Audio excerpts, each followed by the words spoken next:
But in 1868, samurai and warrior influence is still strong. Okay, yes, Emperor Meiji and his new government, they want to get rid of all Tokugawa and samurai influence, but you can't just do that overnight. Okay, you have a class of people that has been ruling the country for the last millennium almost. Why? It's not going to be easy to just get rid of them. But Emperor Meiji believes that we need to cleanse Japan of the samurai influence because Japan needs to learn from the West, and we can't really learn and take in stuff from the Western countries, and we can't modernize if we have all these old people, samurai around.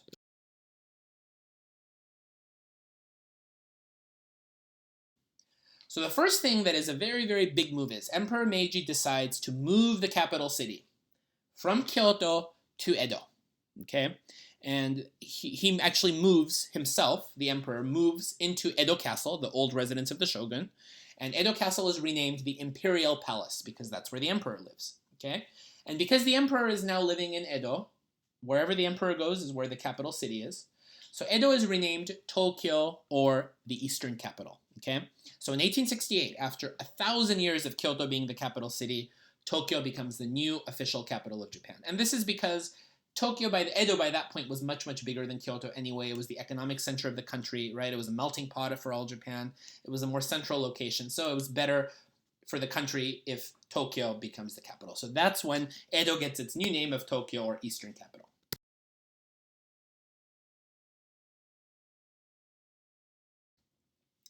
Three years later, in 1871, the daimyo system, which had been instituted by Ashikaga Yoshimitsu in the 1300s, was abolished because there's no more samurai, right? So the samurai class is basically not going to be there anymore for much longer, so there's no point to have daimyo warrior clans either. That's abolished.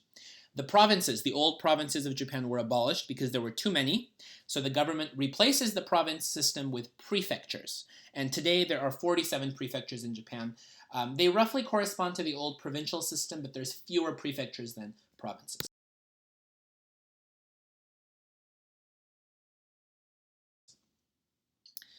Other reforms were the Tokugawa social class system was abolished because all people were now declared equal. Okay? Again, this is on paper. It's a beautiful comment. Thank you to the government for saying it. But it doesn't mean that everyone is now going to be making the same amount of money and they have the same lot in life.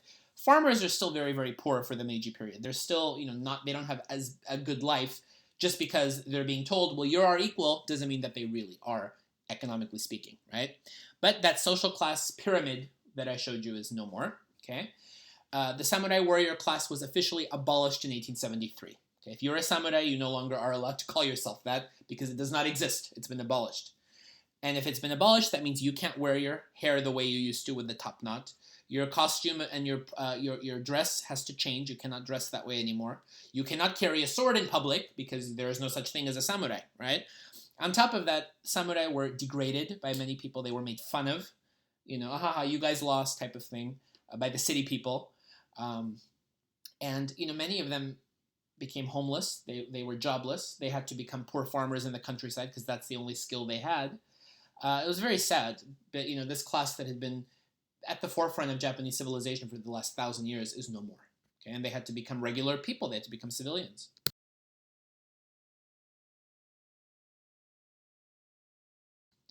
Because your samurai class is gone, you now have to have an army again, right? So in 1873, the same year that the samurai class is abolished, the government begins a universal military conscription again, first time since the Nara period.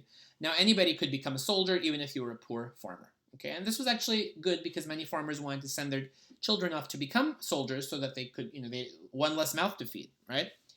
So conscripted soldiers joined the imperial army. They were drafted, and they were taught that they have to fight to the death, not for a shogun anymore or for a military lord, but they were told that you have to show absolute loyalty to your emperor. He is a living god. You have to show respect, and you must die for him and for your country. Okay, so think about what's happening here. You have this new imperial army. You don't have a samurai anymore. You don't have a military warrior system anymore. But the ideals of the samurai, their code of conduct, their morality, their ideals, all stay alive in the new imperial army. So a lot of students wonder, well, how did Japan, which is now westernizing, get into World War II? And why are people committing suicide and the suicide pilots and this and that? Because even though the name changes, even though the samurai are no more, and the class has been abolished, the ideals of the samurai warrior system remain in the new imperial army. So it's like a ghost kind of thing where the samurai are gone, but the spirit of the samurai remains and is transmitted onto these new army conscripts, farmers who are being taught as soldiers to die for the emperor. So the ideals of the samurai class remain.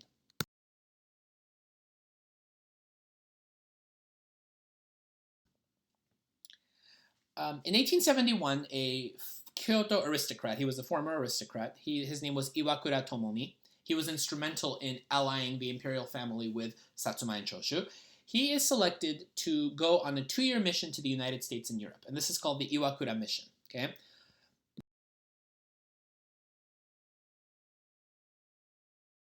There were 5 key members in the Iwakura mission, key members. Okay, so of course Iwakura, he's the leader, he's the organizer. But also, of course, people from Satsuma and Choshu, because these 2 clans are privileged. They're the ones who defeated the Tokugawa. So Okubo Toshimichi, one of the leaders from Satsuma, and Ito Hirobumi from Choshu, he was a famous samurai from Choshu who was also involved in the Meiji Restoration.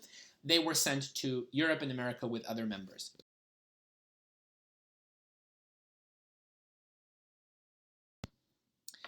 But there were actually over 50 other people on the mission as well, and they included, of course, former samurai from Satsuma and Choshu, but they also had commoners, kids, students, women. The government wanted people from all different social classes to have a chance to learn about other countries and contribute to the mission's goals, which was a very nice thing. They didn't want to just make it exclusive for the aristocrats or for the politicians. They wanted it to be for everybody to have a chance to contribute.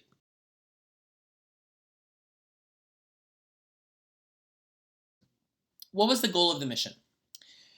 They had 2 goals. Number 1, the first goal was to convince the West to reverse the unequal treaties. Okay, and they knew that this was highly unlikely. They were going to go to each government leader and say, "Could you please reverse the unfair treaties? We've gotten rid of our, shogunate system. We're trying to westernize and modernize. Look, can you see?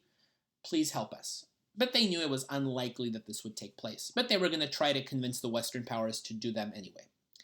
The more important mission was to draw a blueprint for a new Japan. They said, we're westernizing, but the West is a very broad term. Okay, we need to find a model country to base our government off of.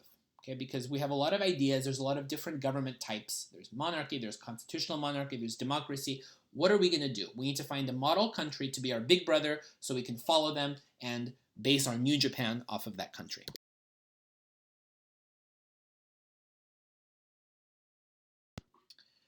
So in order to accomplish these 2 goals, the Iwakura mission visits many, many countries in the Americas and in Europe because they want to find that perfect fit, the model blueprint country that's going to be a big brother for Japan to take after. So they visit the United States, Britain, France, Russia, the Netherlands, Italy, Austria-Hungary. At that time, they were one country, the Austro-Hungarian Empire, Switzerland, Germany, and others in Europe. So who do you think they will select?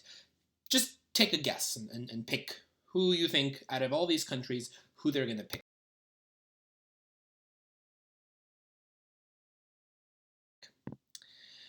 I'll tell you in a minute. It's a cliffhanger, but it's not who you think it is. So in each country, this is the protocol they would use. Iwakura himself will deliver a letter from Emperor Meiji to the president or the king or whoever is ruling that country. And then the letter states that Japan is trying to westernize and industrialize and become a modern nation. And it's telling them that they want to reverse the unequal treaties if they could please reconsider, making Japan sign them, if they could declare the treaties null and void, and that they're looking for model countries. So it was like a meeting between Iwakura and the 5 main representatives, and then the political organization of whatever country they were visiting.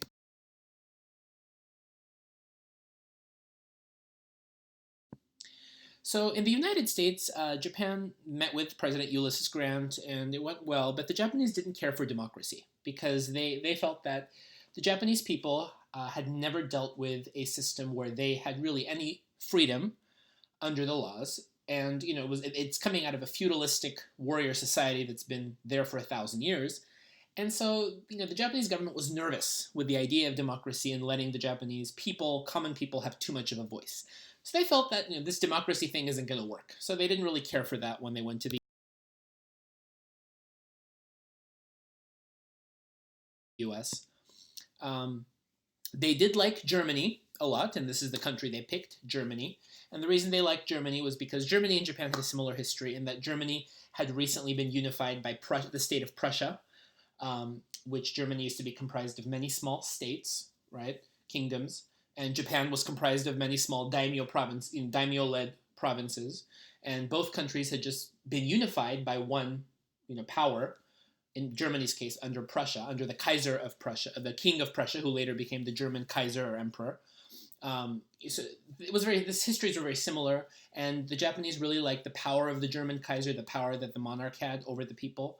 They liked that the military class was very strong and prestigious. Japan really, really wanted a strong army for itself.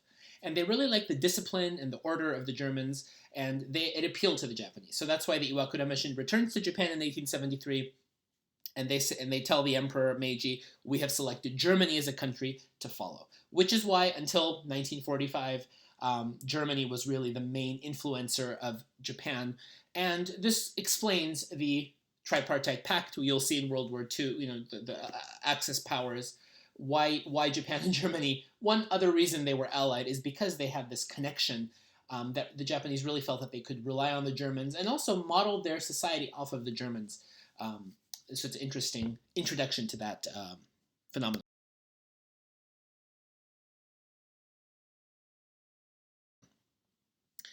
As a result of the Iwakura mission, many, many young Japanese begin to attend university in the United States and Europe. This is the beginning of Japanese people studying abroad. Okay? So they would go to these countries, they would study English, other foreign languages, and then in addition to that, they would study history and political thought. So for the first time, we had the Dutch learning school, but remember, they were only interested in medicine, science, right? These young students who go abroad are now studying history, politics, social theory, etc. And if you were a young Japanese and you wanted to be a politician or you wanted a good career for yourself, you needed to study abroad. If you hadn't studied abroad, they wouldn't even consider you. And then conversely, many foreigners from the United States, Europe, they would move to Japan permanently. Now that national seclusion's over, you can live in Japan again, and they would teach English, they would teach Western history, culture to the Japanese. So there's really a cultural exchange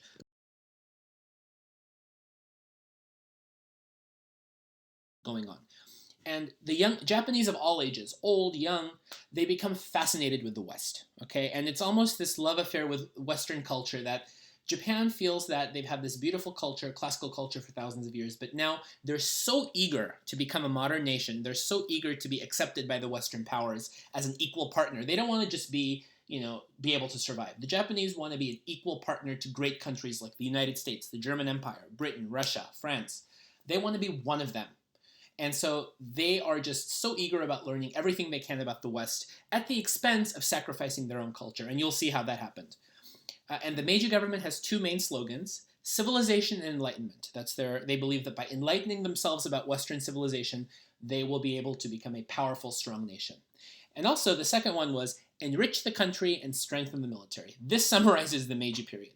It's enriched with Western culture, with new traditions that's going to make Japan great, and also a strong army, because they believe that if we want to really show the Western countries that we're one of them, we need to have a strong military. Without a strong military, we have nothing.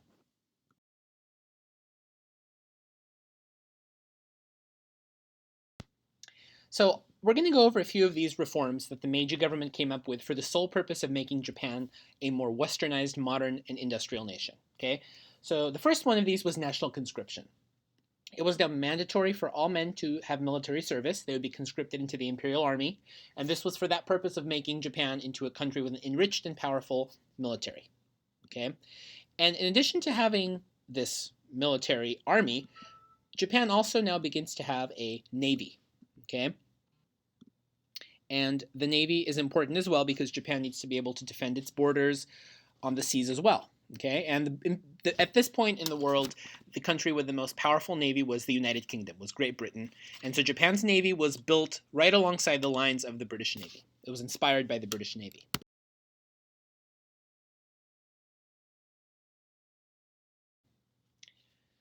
Also important to a unified and powerful and modern nation is transportation.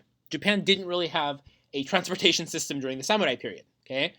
And when they enter the 1870s, the rest of the world is building railways and roads, and so Japan does the same thing. They developed steamships, trains, railways, telegraph lines. I mean, this is a rapid transformation where in just about 10 years, you have roads connecting the 4 islands, you have steamships, you have trains, and oftentimes, who's going to build the railways? They would use conscript labor. So the Imperial Army, when you're drafted, there's no war going on, so these soldiers who are drafted are now the ones building the railroads. Okay, and also poor former samurai who have nothing to do, no jobs, they're hired by the government to build these railways. So now travel is much easier. You can get from Kyushu to Honshu much quicker than you would before.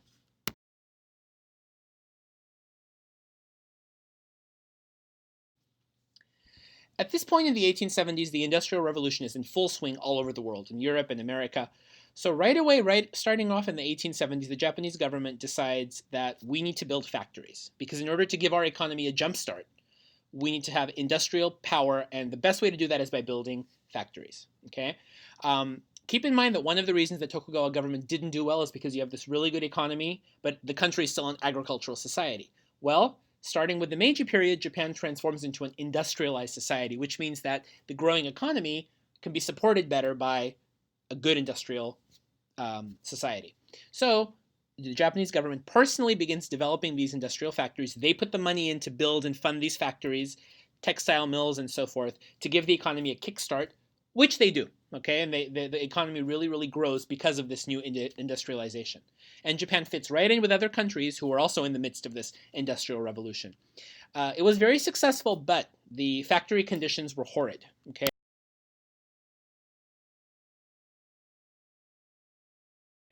This picture shows like everyone's clean and nice and sitting and working, but that's not how it really was. Okay, the factory life was horrible. Oftentimes there was disease, and because especially if it was like a coal mine, for example, or if it was some sort of textile mill, people had to work long hours.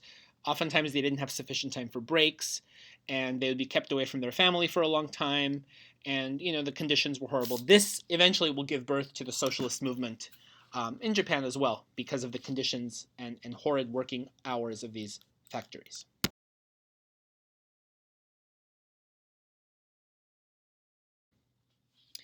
In 1872, Japan develops a national bank, a national postal service, and universal public school system. Education is no longer a right for the privileged class. Now, all children are required to go to school and get an education. So this is, these reforms are important because nowadays we take them for granted. Bank, postal service, these didn't exist before. Now they're happening thanks to the Meiji government.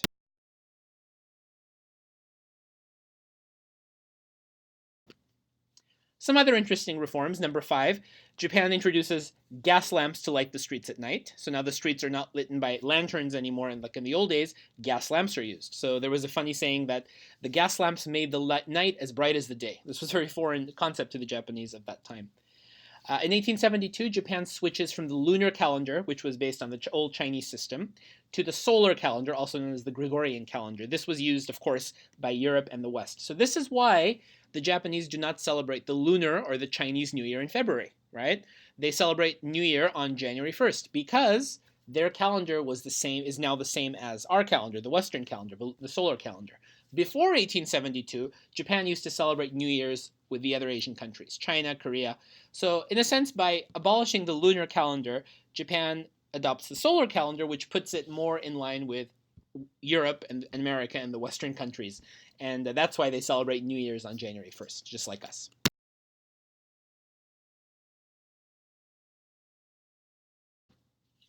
A big change is clothing, okay? In the Meiji period, the Japanese government encourages strongly both men and women to get rid of their traditional clothing on the streets. Okay, they said, now we're a Western nation. If we want those unfair treaties to be reversed, we need to look like the Westerners, so they'll accept them as one of us. So men were told to cut their hair very short and grow mustaches, right? They would wear hats and shoes and Western style uniforms, as you can see here in this image. Okay.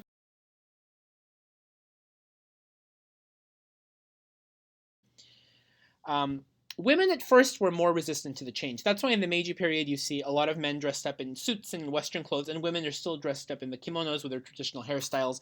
But by the end of the Meiji period, as it progresses, women gradually become abolishing their Japanese style costume and replacing with Western style dress. Okay, so you'll see women with hats and short hair and Western style clothes as well, although the transition was slower. Doesn't mean that Japanese style clothing is banned. If you walked in Tokyo in 1880, you would still see many men and women dressed in traditional Japanese dress, but if you wanted to get anywhere in your life, you would sport a Western style look.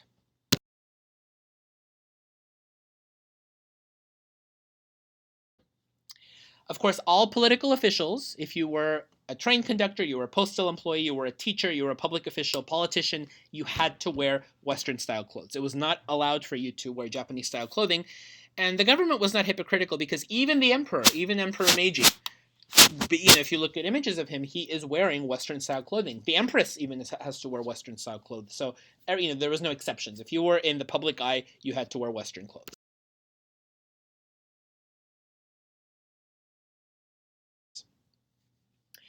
Number 8, people begin to widely eat beef. Beef was actually not consumed in Japan before the Meiji period because of Buddhism. Okay, it was eating cows was not allowed, and so now that Western culture is coming to fruition in Japan, you see that a lot of people begin to eat beef because the Westerners eat it, so we have to eat it too. So it's almost a fashionable thing to eat beef and put it in your meal. And that's why you get things like sukiyaki or shabu shabu using beef. Didn't exist before, but now everybody would eat sukiyaki. Look up sukiyaki. This picture is a sukiyaki. It was basically now everybody will eat it because it's a fashionable thing to do. It's what the Westerners are doing, so we have to do it too. So these cultural reforms, I want to say, or new habits. Yes, it was about being fashionable because Western was considered chic and new, but at the same time, it was an important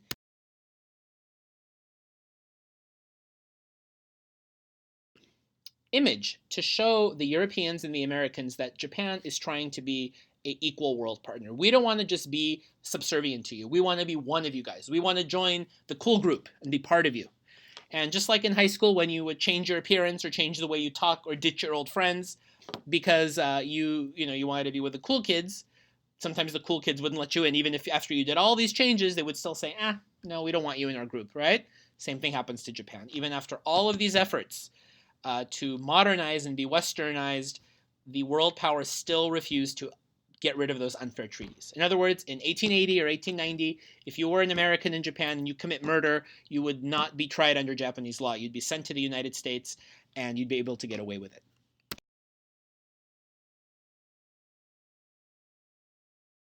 Okay? But these were not for vain. Okay, these reforms, it wasn't like it happened for nothing. Japan changed overnight. Okay, this is an image of Japan in the 1880s. You cannot even compare it to the Edo period. You have all these technologies, railways, telegraph lines, steamships, a post office, national schools. Things have really, really changed, and people's clothing has changed. And, it's just a very, very, very quick turnaround where in just about 10 years, Japan has completely transformed itself from this feudal nation of samurai to, westernized, industrialized nations. I mean, the presence of factories alone is a big, big change.